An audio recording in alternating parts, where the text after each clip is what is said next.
А мне все интересно, я все хочу делать.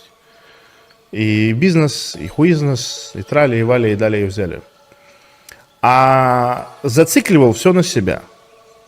И, соответственно, просто вешал на себя бесконечные дебафы, бесконечные гинзюцу, то есть просто взял с полки там минус 15% к самочувствию, получил.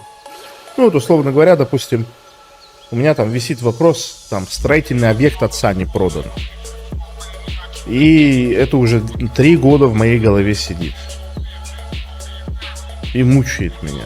Самое страшное, что мы думаем о вещах, которые мы не делаем, больше, чем о вещах, которые мы делаем. То есть сделать бывает 15 минут, а думаешь об этом годами. Эту проблему не решить делегирование задач доверенным лицам. Дело не в делегировании, дело в системе.